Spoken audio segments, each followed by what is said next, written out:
አረ የአልማዝን ጉድ ተመልከቱልኝ። ወይኔ ወይኔ እያያችኋት ነው። አቤት አቤት አቤት እንዴት እንዳናደደችኝ ልነግራችሁ አልችልም። እንግዲህ እኛ ጋር ለእንግድነት ወይኔ በቃ ምለውም ጠፋኝ። ዞሮ እየሄደች ነው። እንዲህ እንዲህ መልካም ጉዞ እየተባለች ነው ያለችው። እንግዲህ ወደ ሳውዲ ልትመለስ ነው። ማሻላ ተበረከላ። ግን አገር መጥቶ እኔ እንጃ እስቲ ዛሬ ማለት ነው እንደ አልማዝ ያመረበት ሰው እስቲ ጠቁሙኝ። እኔ እንጃ ስለወለደችውን ብቻ አገር አምሮባታል። እንግዲህ ሀይቆች እንዴ የምር ሀይቅን በቃ አስመሰከረች እና በጣም ነው ያመረባት። ቆይ ሴቶች እንትን ሲሆኑ ያምርባቸዋል እንዴ? እመጫት ነው የሚባለው ስትሆኑ ያምርባቸዋል እንዴ? እና በጣም አትመለሽ፣ አምሮብሻል። የምር ኢትዮጵያ ተመችቶሻል እንዴ? እዛ ሆና እኮ ማለት ነው ምንም ሆነች ምንም እንደዚህ እንደ ሰሞኑ ሲጀመር ተስማምቷት አያውቅም፣ አምሮባትም አያውቅም። እና እንግዲህ ያው ለሁለት ወር ነበረ የመጣችው። ይሄ ነው እንግዲህ ኢቃማ ደስ የሚለው ነገር። ወረቀት ስታወጡ ምኑ ነው የሚያስደስተው? ወደ ሀገራችሁ መታችሁ ሁለት ወር ቤተሰብ አይታችሁ ስትመለሱ። ይሄ እኮ ትልቅ ወላሂ ላዚም። ምክንያቱም እዚህ ጋር ሀታ ቤታችሁ ንብረታችሁን ቼክ አረጋችሁ ምን ምን እንደተሰራላችሁ ምን እንደጎደሉ ምናምን አያችኋ። ስለዚህ ቤታችሁን አይታችሁ ናፍቆት እናታችሁ አባታችሁ ጋር ናፍቆት ሁለት ወር ከተማ ለከተማ ሳዞሩ ቤተሰቦቻችሁ ጋርና ዘመዳችሁ ጋር እዛው ሆናችሁ ናፍቆታችሁን ጭርስ አድርጋችሁ ትሄዳላችሁ ማለት ነው። አሁን እሷ ከስንት ዓመት በኋላ መጣ ይሄን እድል ተጠቅማ ወረቀቷን እዛው ሆና አስተካክላ በወረቀት መጣች። አሁንም ልትመለስ ነው ማለት ነው። ያው ትንሽ ከበድ የሚለው ጨቅላ ህፃን ልጅ ስትጥሉ ነገሩ ሊከብድ ይችላል። ምክንያቱም የልጅ ፍቅር አለ በዛ ጋር ብቻ ህይወት እንደዚህ ናት። ከምትወዱት ባላችሁ፣ ከምትወዱት ልጃችሁ፣ ከምትወዱት ሚስታችሁ ተለይታችሁ ሽር ነው በቃ። እና ያው አያት ካለ ያው ይንከባከባል። እናት ካለች ልጃችሁን በደንብ ነው የምትከባከበው ከእናንተ በላይ በነገራችን ላይ ማለት ነው። እናት ያለው ሰው ልጅን ጥያለሁ ማለት አይችልም። እና ልጃችሁ በቃ ምን ልበላችሁ ቅብጥ ብሎ ነው የሚያደርገው እንደውም ከእናንተ በላይ። እናንተ እንደዛ ላታቀብጡት ትችላላችሁ እኮ። እናት ግን እዚህ መታችሁ ራሱ እናንተ ማለት ነው የእናንተ ልጅ ስትቆጡ አይወዱም። እናት በቃ አትንኪብኝ።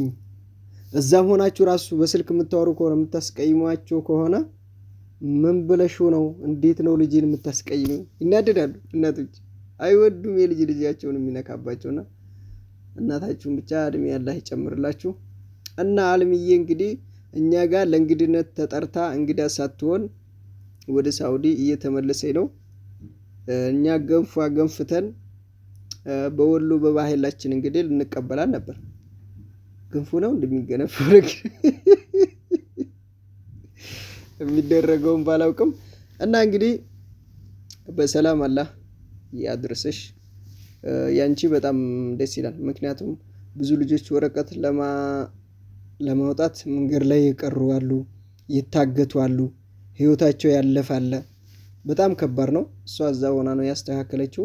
በጣም ደስ ይላል ይመስለኛል። እሷ ከዚህ በፊት ጠለብ ነበረች መስሎኛል። ጠለብ ስለነበረች ያው ያንኑ ወረቀቷን ነው ያስተካከለችው። በጣም ደስ ይላል። ጠለብ በነገራችን ላይ ጠለብ ሆናችሁ ጠፍታችሁ ስትኖሩ የነበራችሁ እኮ በጣም አሪፍ እድል ነው የገጠማችሁ። ግን በባህር የሄደ ሰው ነው በጣም በቃ በባህር የሄድን ሰዎች እኮ በባህር በቃ ተጎድተናል። በቃ በጣም ነው የተጎዳ ነው። ምክንያቱም በባህር ሄደን ድጋሚ በባህር መምጣት አለብን ወረቀት ለማውጣት። ግን መጀመሪያም በአየር የሄዱ ሰዎች በአየር በህጋዊ ሂደዋል። እዛ ቦታ ላይ ደግሞ ህገ ወጥ ነው ለሰዓቱ ግብር ሳይከፍሉ ምናምን ወረቀታቸውን አበላሽተው ሲሰሩ የነበሩ ልጆች ያው አሻራቸው ስላለ ሁሉ ነገራቸው ስላለ ወረቀታቸውን እዛው ማስተካከል ይችላሉ። በባህር የሄደ ሰው ግን በባህር ካልመጣ ወረቀት ማስወጣት አይችልም። ምክንያቱም አሻራ ካደረገ አበቃላችሁ። አሻራ ላለማድረግ ነው ሰው ልጅ ዋጋ እየከፈለ ያለው። ተመልሶ በባህር መጥቶ ነው መሄድ የሚችለው አሻራ ከሌለበት እና ብዙ ልጆች ዋጋ የከፈሉት በዛ ነው። እሷ ግን እዛ ሆና አስተካክላ እንግዲህ ልጇንም እዛው ወልዳ አምጥታ እንግዲህ አገር አለማምዳ ወደ አገሯ ነው የሚባለው ወደ ሳውዲ እየተመለሰች ነው። ዛሬ እንግዲህ እንትን እየተደረገላት ነበረ። ሽኝት ነው የሚባለው። ሽኝት በነገራችን ላይ ማለት ነው ስትመጡ በደንብ ነው የሚቀበሏችሁ። ስትመጡ በደንብ አድርጎ ሻንጣ ይሸከሙላችኋል። ስትሄዱም እንደዛው።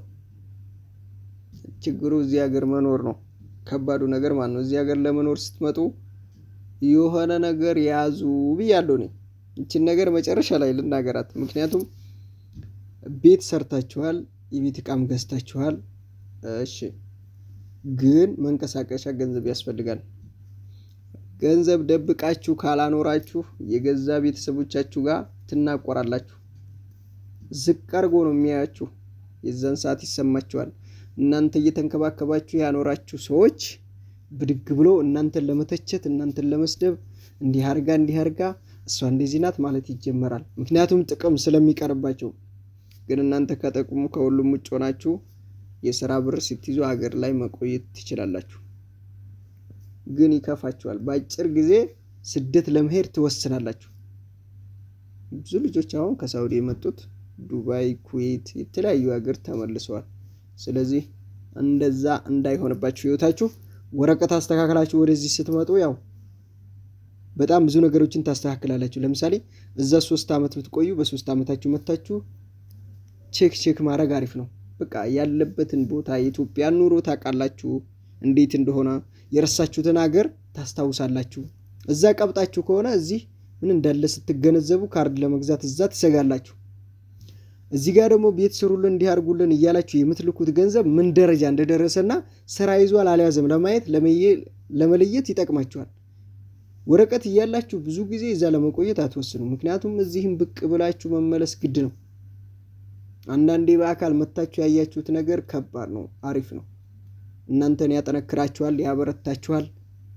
ወላይ ነው የምላችሁና ለዛሬ የነበረኝ ቪዲዮ ይሄ ነው። እንግዲህ እኛ ቀረን ሰው እየተመላለሰብን ነው። እኛ ሀገራችን ላይ አላህ ያበርታን። አሻራ ከለቀቀን ደግሞ ለሐጅ ወይ ለኡምራ ልንመጣ እንችላለን ኢንሻአላህ። እና ባላችሁበት ቦታ ዞሮ ጠንክሩ። አላህ ጠንክራችሁ ጤና አላህ ይስጣችሁ። ዋናው ጤና ነው። ጤና ካለ ነው የሰው ልጅ የሆነ ቦታ መድረስ የሚችለው፣ የሆነ ብዙ ነገር ማሰብ የሚችለው። አለበለዚያ የሆነ ነገር ከጎደለባችሁ ከባድ ነው። ስለዚህ አይጉደልባችሁ ብዬ ነው ዱዓ ሁሌ የምለምንላችሁ። ወዳችኋለሁ። ላይክ አድርጉ። ይመቻችሁ።